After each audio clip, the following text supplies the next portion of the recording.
suis Boston Bun, je suis DJ et producteur de house music et aujourd'hui on est chez moi dans la Drôme.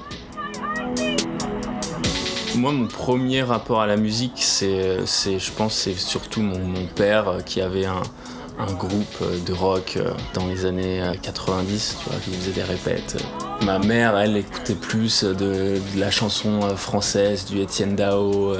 Je comprenais pas trop ce qu'était la musique électronique, tu vois, je voyais des clips à la télé un peu bizarres, tu vois, genre les Chemical ou Aphex Twin ou quoi. Je comprenais même pas que c'était de la musique qui se jouait dans un club qui était faite pour danser. Je pensais que c'était genre juste expérimental tout le temps, tu vois. Et j'ai compris hyper tard en fait que c'était de la musique de club, tu vois, que c'était fait pour un endroit particulier.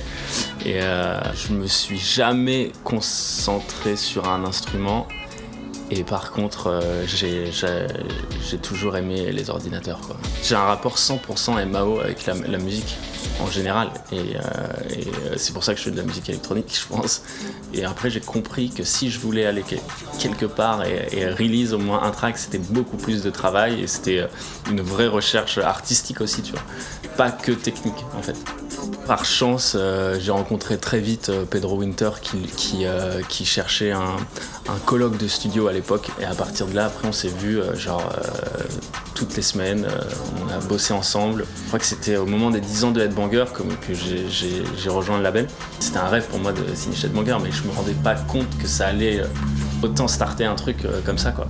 Tu apprends grave de ça, tu vois. Tu apprends sur la route et tout. Et puis moi, ça m'a clairement titillé de vouloir faire mon propre truc, quoi. Donc j'ai créé mon label Circa 99 pour rendre un peu hommage justement à cette vibe de musique club nostalgique des années 2000, tu vois. Et non, c'est une bête d'aventure, j'adore ça.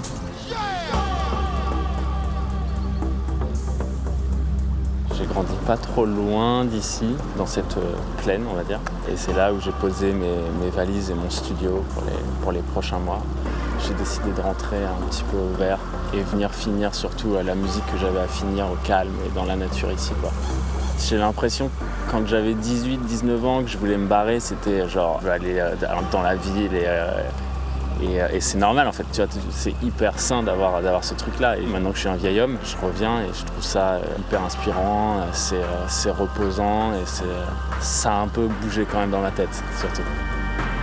J'ai un oncle psychologue, il parle à ses patients et il leur demande justement en cas de crise d'angoisse ou d'anxiété d'être l'architecte de sa maison dans sa tête. Et l'idée c'était de se faire un club dans ma tête où je suis safe, où il y a la vibe que je recherche, où il y a la soundtrack que je cherche et autour de ça j'ai vraiment pensé comment faire de la musique de club intime, tu vois ce que je veux dire? C'était hyper intéressant, hyper cool à faire.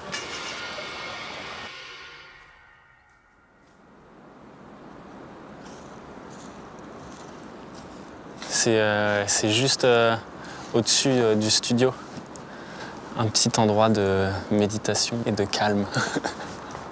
Le toit du studio est vraiment là à la limite.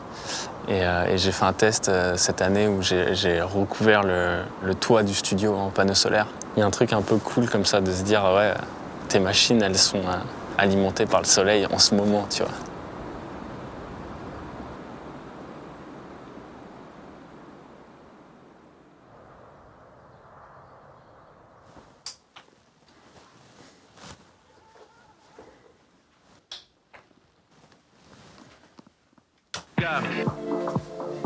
Je me mets aucune règle de comment produire un track. Ça peut commencer autant dans un train ou dans un avion, autant un mémo sur mon téléphone.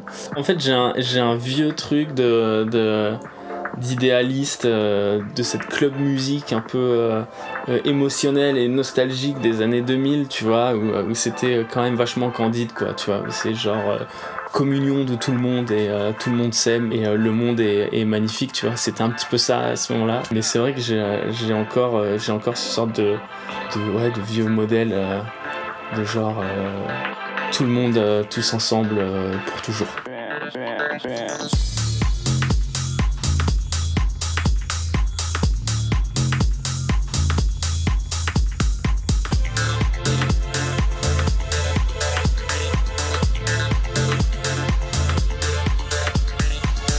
bounce, bounce, bounce.